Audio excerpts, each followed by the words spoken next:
Hello friends, और फिर से आप सभी का स्वागत है आपका अपने यूट्यूब चैनल कॉम्पिटेटिव स्टडी में। सो गाइस, आज की इस वीडियो में हम लोग बात करने वाले हैं कि जो भी विद्यार्थी सिमुलतला आवासीय विद्यालय का फॉर्म अप्लाई करना चाहते हैं 2023 और 24 सेशन के लिए, जो अभी 5th क्लास में पढ़ रहे हैं 2022 और 23 सेशन में, उन सभी के लिए सबसे इम्पोर्टेंट वीडियो है। जो कि आपका सिमुलतला आवासीय विद्यालय का फॉर्म है वो 15 जुलाई को आ चुका है, जिसको आप 4 अगस्त तक अप्लाई कर सकते हैं। ठीक है, तो आप लोग कमेंट कर रहे थे कि स्ट्रेटजी बता दीजिए कि हम लोग किस स्ट्रेटजी से तैयारी करें, क्योंकि देखिए आपका एग्ज़ाम 20 अक्टूबर को है, यानी कि आपके पास सिर्फ 3 महीने बचे हुए हैं। 3 महीना में भी अभी 2-3 दिन चला ही गया, यानी कि 3 महीना मान लीजिए कि बचा है। इन 3 महीने में आपको अच्छे से प्रिपरेशन करना है, ज़्यादा स्ट्रेस नहीं लेना है। एग्ज़ाम ईजी होता है, आपको स्टेप बाय स्टेप स्ट्रेटजी बनाकर चलना है, आप एग्ज़ाम को फोड़ दोगे। तो पहला स्ट्रेटजी होना चाहिए कि अगर आपको क्लियर कर लेना है कि हमको फॉर्म अप्लाई करना है या नहीं करना है।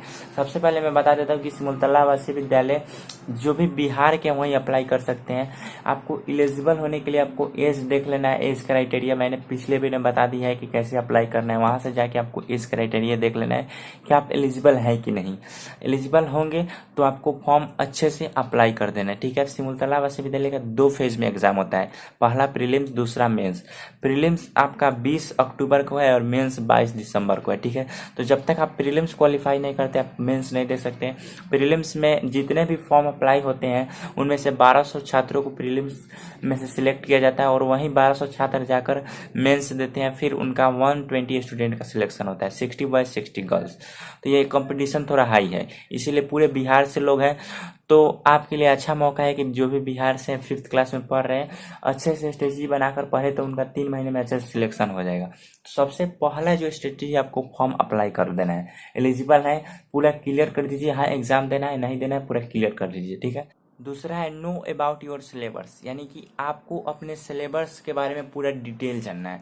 ये आप कैसे जान सकते हैं? प्रीवियस ईयर क्वेश्चन पेपर उठा लीजिए, पास्ट 5-6 ईयर का प्रीवियस ईयर क्वेश्चन पेपर उठाइए और देखिए कौन से चैप्टर लगातार आ रहे हैं, उन सभी चैप्टर को नोट करिए। ठीक है, उसके बाद ये नहीं तो आप बहुत सारे वेबसाइट पर गूगल खोल करके सर्च कर सकते हैं सिमुलतला आवासीय विद्यालय सिलेबस, तो बहुत सारे वेबसाइट पर आपको मिल जाएगा, लगभग वही सिलेबस आता है। ठीक है, उसके बाद दूसरा स्ट्रेटजी तो ये हो गया कि आपको अपने सिलेबस क्लियर कर लेना है, यानी कि एक आपको पेज लेना है, उस पेज पर अपने सिलेबस को लिख करके कहीं पेस्ट कर देना है। ठीक है, उसके बाद आपको कम से कम एक गाइड खरीदना है। ऑनलाइन स्टडी मटेरियल तो बहुत है, लेकिन आपको अपने पास एक कम से कम एक गाइड होना जरूरी है। चाहे आप हिंदी मीडियम से है तो हिंदी मीडियम का ले, या इंग्लिश मीडियम का है तो इंग्लिश मीडियम से ले। ठीक है, तो आपको एक आपके पास बुक होना चाहिए। उसके बाद ऑनलाइन स्टडी मटेरियल, देखिए ऑनलाइन स्टडी मटेरियल बहुत सारा है, ये नहीं कि अब आपको ऑफलाइन का डर है कि यहाँ ट्यूशन नहीं पढ़ेंगे तो सिलेक्शन नहीं होगा, ये जरूरी नहीं है। ऑनलाइन बहुत सारे स्टडी मटेरियल है। आप अगर 6th क्लास का साइंस, SST कोई भी चैप्टर सर्च करेंगे यूट्यूब पर मिल जाएगा, गूगल पर मिल जाएगा। तो इस समय पढ़ाई का कोई भी टेंशन नहीं, आप कहीं से भी पढ़ सकते हैं। तो ऑनलाइन स्टडी मटेरियल का अच्छे से उपयोग कीजिए। उसके बाद आपको डेली जीके याद करना है।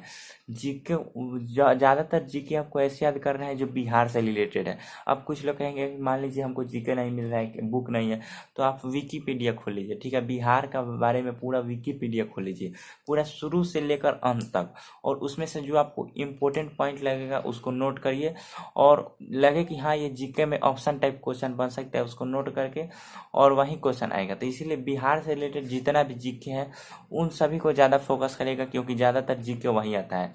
उसके बाद नेक्स्ट स्टडी पर बात करते हैं।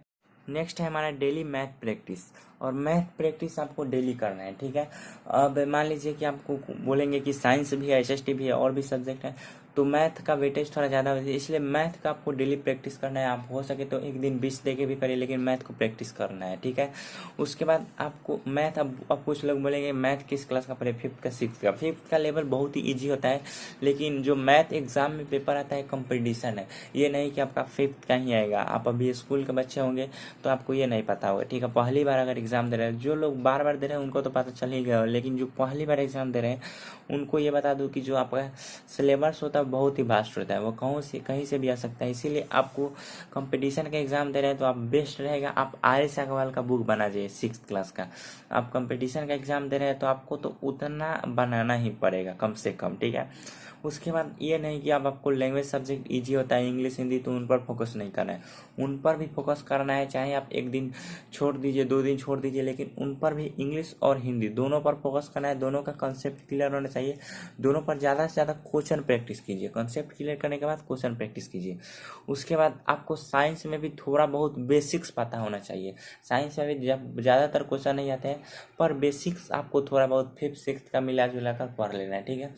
उसके बाद आपको पैसेज प्रैक्टिस करना है, कम से कम एक सप्ताह में एक पैसेज बना ही जाना है, क्योंकि पैसेज से आपका जो भी स्ट्रांग होगा, और पैसेज सॉल्व करने का पैसेज ये आगे आपके लाइफ में बहुत सारे एग्जाम देने में काम आएगा, ठीक है।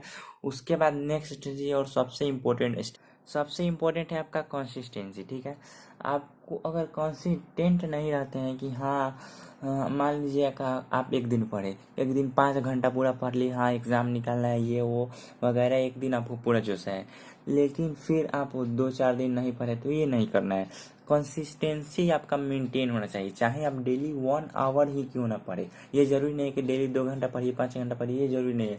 आप जितने भी टॉपर्स को देखेंगे वही हैं कहते हैं कि आपके पास कंसिस्टेंसी होना चाहिए। मान लीजिए कोई भी एग्जाम क्लियर करना हो, उसमें आपको कंसिस्टेंसी होना चाहिए। डेली 1 आवर 2 आवर डेली आपका रूटीन होना, जैसे आप खाना खाते हैं वैसे ही आपका डेली रूटीन होना चाहिए। कम से कम एग्जाम निकालना है तो कम से कम 2 आवर इसको देना पड़ेगा, ठीक है। कंपटीशन हाई है, ठीक है। उसके बाद सबसे इंपॉर्टेंट है प्रीवियस ईयर क्वेश्चन पेपर। सब इसके लिए मैंने इसको लास्ट में लिखा है।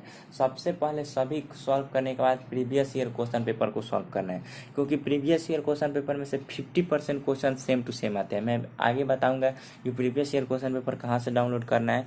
तो आपका स्ट्रेटजी में 10-11 स्ट्रेटजी कुछ यही है, और इन सभी को आप फॉलो कीजिए, आपका 100% सिलेक्शन होगा। मैं आगे और आपको बताऊंगा कि आपको कैसे प्रिपरेशन करना है। तो आज के वीडियो में इतना ही, मिलते हैं नेक्स्ट वीडियो में। वीडियो में कोई भी गलती होगा तो माफ करिएगा, और चलिए तब तक के लिए जय हिंद, जय भारत, वंदे मातरम।